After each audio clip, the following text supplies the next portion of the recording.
দেশে প্রতি বছর নতুন করে ক্যান্সারে আক্রান্ত হচ্ছেন 1,53,000 জন, আর মোট মৃত্যুর 12% হয় ক্যান্সারের কারণে। শনিবার বঙ্গবন্ধু শেখ মুজিব মেডিকেল বিশ্ববিদ্যালয়ের ক্যান্সার পরিস্থিতি নিয়ে চলমান গবেষণায় এসব তথ্য উঠে আসে। নতুন করে ক্যান্সার আক্রান্তদের মধ্যে ফুসফুস, লিভার এবং ষড়যন্ত্রের ক্যান্সার সবচেয়ে বেশি।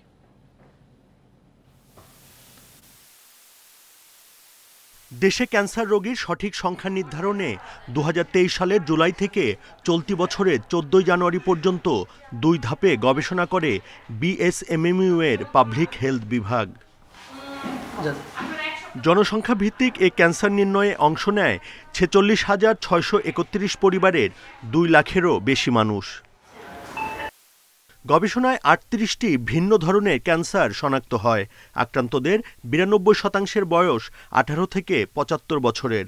গবেষণায় প্রধান 5টি ক্যান্সারের মধ্যে সবচেয়ে বেশি হচ্ছে স্তন ক্যান্সার 16.8%, ব্রেস্ট ক্যান্সার 16.8%, এরপরে লিপ অ্যান্ড ওরাল ক্যাভিটি, তারপরে stomach, larynx, cervix, uteri, bronchus, oesophagus, colon, thyroid gland, lymph nodes, এগুলো হচ্ছে টপ 10টি। আমরা আসলে সব মিলিয়ে 38 ধরনের বিভিন্ন ক্যান্সার পেয়েছি ওই কমিউনিটিতে।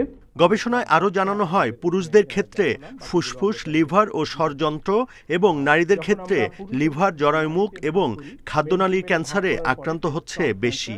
সবচেয়ে শকিং যেটা আমার কাছে মনে হয়েছে যে ক্যান্সার আক্রান্ত যারা রোগী তারা রোগটা নির্ধারণ হওয়ার পরে 7.4% রোগী আছে যারা আসলে কোনো ট্রিটমেন্টই নেয়নি, আর কখনোই ডাক্তারের কাছে যায় নাই। আমাদের একটা ফুল ফাংশনিং একটা এপিডেমিওলজিক্যাল ডিভিশন আছে যারা এই কাজগুলি করে আসতেছে, এবং আমাদের লং এক্সপিরিয়েন্স ন্যাশনাল পর্যায়ে আমাদের সার্ভে করার এবং এই ধরনের রেজিস্ট্রি মেনটেন করার এবং আমাদের পপুলেশন বেস কোহর্ট মেনটেন করার আমাদের একটা লং এক্সপিরিয়েন্স আছে। গবেষণা কার্যক্রমটি এখনো সম্পূর্ণ হয়নি। আগামীতে এ ধরনের গবেষণা বিএসএমএমইউ ছাড়াও অন্য প্রতিষ্ঠানে করার ঘোষণা দেন স্বাস্থ্য মন্ত্রণালয়ের বিশেষ সহকারী অধ্যাপক ডাক্তার সাইদুর রহমান।